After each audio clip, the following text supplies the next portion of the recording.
going on about this Afro think tank?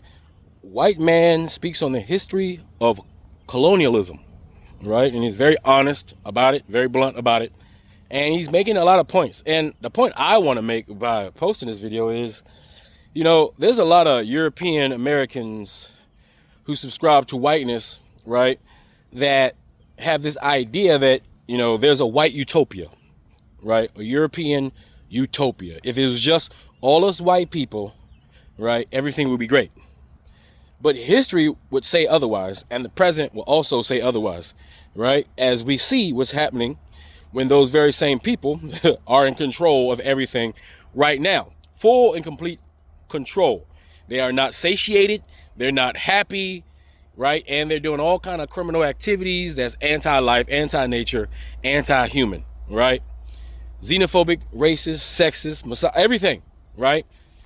From these people who believe that if the society was just a society of just them, then it would be great and wonderful, right? But if we just look back into recent European history, where they're from Europe, obviously, because they're not from America, they're from Europe. That's why I say European Americans. Well, if you look at European history, a place where, for all intents and purposes, all white people, definitely no DEI, right?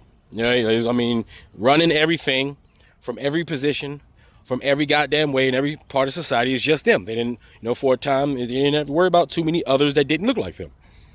And let's see how their societies were run and what happened to them. Was it great? Was it a utopia? Hell no. It was the worst time in human history for that particular group of people, right? They almost genocided themselves due to hygiene practices. They almost genocided themselves due to endless wars. If you just think about what happens when white folks run white countries and white civilizations, white everything, it's death and destruction. If you was a peasant, you didn't know if you was going to wake up that day and get raped and pillaged by, what army walking through, what soldiers need to get compensation by raiding your village. It just happened to be in the lane, You're a peasant. You don't own the land. If you mess around and shoot a rabbit that ain't belong to you and the king's guard saw it, you get your head cut off.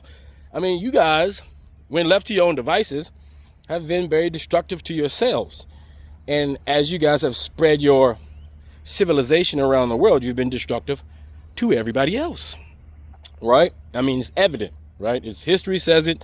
The present says it. It's just what it is, right? So let's listen to this white guy break it down so that we can all be more educated. Let's come to an understanding that what's happening now, right? Not the first time it's happened, right? And the chaos created by Europeans when they are in charge, right, is not an anomaly, but it's a cultural consistent practice, right, that we got to stop, right, and cancel and do something different. Anyway, you guys tell me what you think in the comment section. It's Afro Think Tank. Learn something, teach something. I'm out. Let's just recap a little history, without the standard issue bizarre glorification of white people and simultaneous erasure of black people. I swear this absolutely relates to youth slang, and we'll get there. Just come along for the ride. For several thousand years in Europe, white-on-white structural violence and brutality flattened and crushed all culture.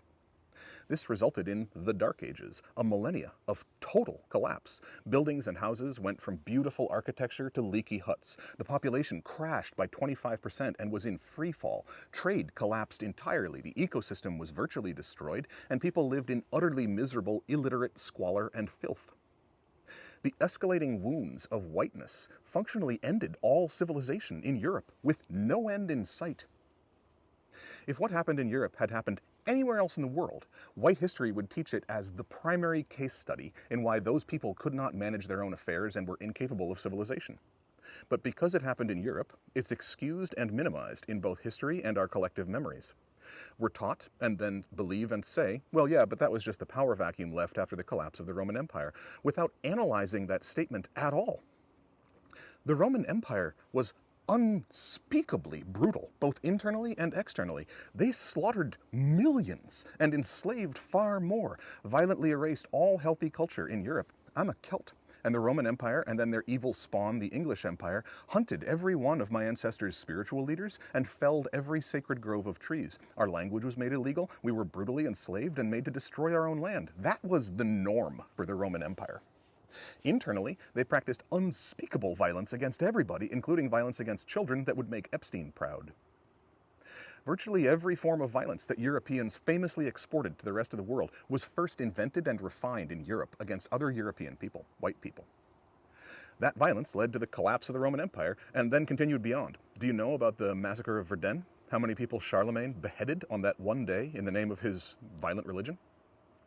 History books love to pretend that this kind of violence has always been part of human nature, but European structural violence is truly unique and has always been, to the point of being completely self-consuming. While all of that was happening in Europe, the Haudenosaunee Confederacy in what's now the US and Canada held many millennia of ecologically stable, egalitarian, multinational peace and prosperity. Africa and India and East Asia all grew and blossomed. Yes, there was violence, but not the kind of complete self-invented apocalypse that Europeans created for ourselves in our own land. So European violence utterly destroyed Europe. Everything was hell. Everything was in free fall. There was no end in sight. Know what ended the Dark Ages, stabilized Europe, and sparked the Renaissance, laid the foundations for all of what we now consider white culture? Black people.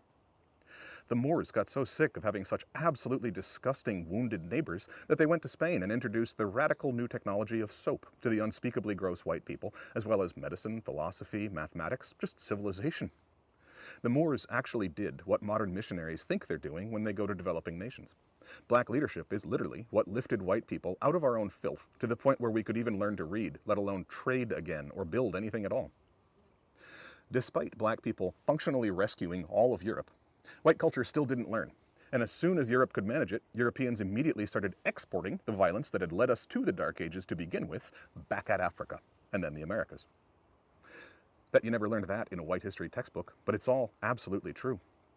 Is that the whole story? Of course not. Of course white people have contributed different things, but the broad sweeping strokes of development have been from people of color, mostly black people.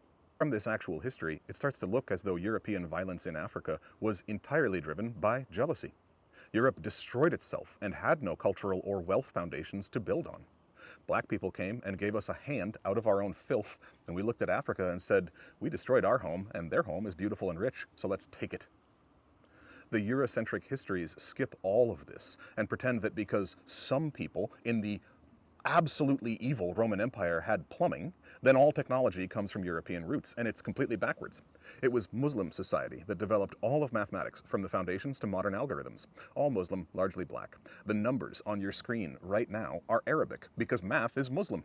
None of this is distant history. The Renaissance was only 16 generations ago, and black brilliance has continued to invent everything from the math for moon landings to GPS, so don't let the specific examples lead you to think that those are exceptions to a norm of white leadership. And all of this is before we get to the global scale of appropriation from black people. Black wealth, black culture. Europe and the US are not rich because white people are so naturally talented or wealthy. Do you know what Leopold II did to Congo and the benefit that had for Belgium? Do you understand what the East India Company did to the world and what those atrocities did for Europe? The foundation of all wealth in Europe and the US was stolen from Africa. Do you know the color of the hands that built the White House? Want to guess how much those people were paid for that labor of building our capital? It is only once we see the scope of the power of black people, from mathematics to prying Europe out of the Dark Ages, that we can begin to understand the scope of what has been stolen from black people by colonization, by white people, and how it has built all of what we call Western culture. So look at all the wealth of Europe and the US combined, and imagine if Africa had retained all of it. That is exactly accurate, because the foundations of white wealth were stolen from black people. So after destroying our own land and civilization, white people got a stolen bonus foundation, and black people's foundation of wealth and culture was stolen, and they were unimaginably traumatized. Imagine the society and culture of Africa if it had kept that economic and cultural foundation, on top of being the oldest set of human societies on the planet. Now, you are accurately imagining what's been taken from black people. It is in this context that white people in the US have actively and intentionally prevented black economies from developing here, to the point of burning Black Wall Street and the largest black economic centers to ashes, just to prevent black people from ever building a foundation of wealth here within the last century. It is in that context that black people were excluded from the GI Bill, so white people who served their country in war came back to free college and subsidized home loans, while black Americans who served their country were told to get back where they belonged. I bet you know way more about the Boston Tea Party than you do about Rosewood and Tulsa, despite the fact that Rosewood and Tulsa were much larger events with way more casualties, which happened much more recently. But you were taught the history and context of the Boston Tea Party, and you likely have some nuanced ethical analysis of it. If you're white, if you've heard the names Rosewood and Tulsa at all, you likely think of them as just some vague historical atrocities, unless you went far out of your way to do serious independent research on your own. Look, the town I'm from was about 600 people when I was a kid, entirely white. But 200 years before I was born, the same town was a third black. There was a huge, strong black community here, driving industry and economy and culture. Then, for reasons unknown, that community disappeared. So by the time I was born, just a white town. The reasons are unknown, but in reality, we all know exactly why a huge, strong black community in rural Appalachia disappeared in the early 1800s. It's the same reason that my brother-in-law, who's a black man, doesn't live here now. He tried to 4 years ago when he moved to the US, but he couldn't walk around town looking for a job without being harassed and threatened, people throwing things at him, calling him slurs, pulling up behind him in trucks to chase him into the woods. He was unsafe. He felt unsafe, so he moved to a city, even though it meant giving up the free housing we could offer him and paying $2,400 a month for an apartment. The trends and pressures that harm black people and prevent them from building wealth today stretch a long way back. Long way, and they're alive and growing in today's political climate now. The thread that ties all this together and back to youth slang today is black erasure. Black people were violently erased from my town 200 years ago. They're being actively driven out of my town today, and I've been complicit in that through my silence. By not engaging in accessible, sustained cultural education, I've contributed to the erasure of black people and harm against my own family.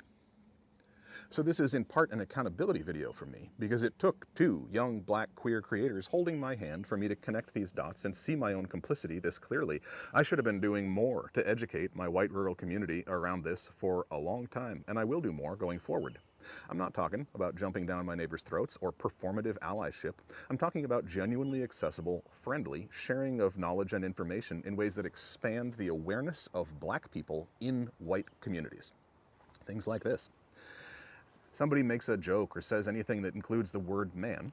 Next time there's a natural pause in the conversation, just mentioning, man, I learned the other day that the word man was a way that black men started reclaiming some of their respect after slavery. Racist folks in the South kept calling them boy all the time to make them smaller, so they started calling each other man to claim some respect, and it spread. Isn't that wild? I had no idea. Turns out the word cowboy comes from the same insult, calling black men boy. White folks working with cattle were called cowhands. And they started calling black men doing the same job cowboys. But then the black folks reclaimed it and made it so cool that it replaced cowhand. Friggin' wild, huh? That's just a casual conversation. It's not pointed or even critical. It's just talking in a way that includes black people, even when they're not around. Well-intentioned white people are nervous to talk about black people today. The fear that white people today have about talking about black people is the evolution of the racist fear of black people that we were all taught. So we've gone from crossing the road to avoid black people to being terrified to even discuss black people lest we accidentally do a racism. Spoiler, the fearful avoidance of conversations about black people is extremely racist. It prevents the kind of sustained, accessible, anti-racist education that we just discussed, and it perpetuates an ongoing, aggressive othering of black people by functionally banning them from white dialogue or consciousness. Our fear of being racist leads us to actively erase people from our minds, conversations, and culture, and that's usually not conscious, but either way, it is actively segregation. White people avoid the subject of blackness, consciously or subconsciously, and we are actively engaging in ongoing violent erasure of black people and people of color. That's been me. I've done this. subconsciously out of ignorance doesn't excuse my active complicity in perpetration of the erasure of black people in my community. And now that some generous, bright black folks who I'll tag below have helped me see it, and I've helped you see it, then for both of us to move with integrity means putting more effort into active, sustained anti-racist work. Let our healing and integrity be much louder than our woundedness and complicity. Fuck them! Again! Fuck them! Them and you is not friend. Fuck them! Them no need to be in your life. So why you making them cause you nothing but trouble and strife? Fuck them!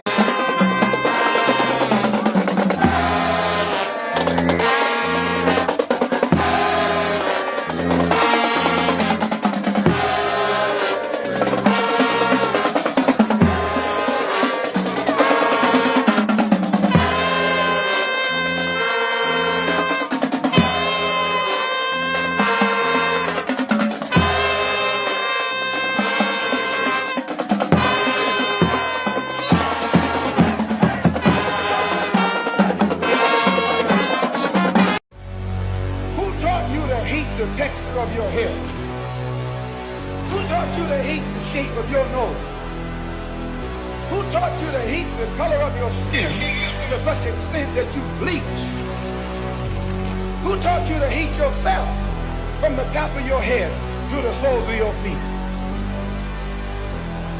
Before you come asking Mr. Muhammad, does he teach hate, you should ask yourself, who taught you to hate being what God gave you?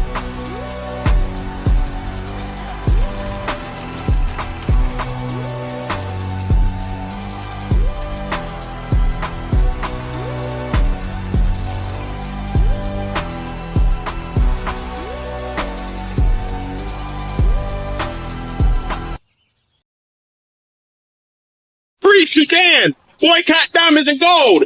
Free Sudan! Boycott diamonds and gold! We most definitely cannot forget about the people of Sudan!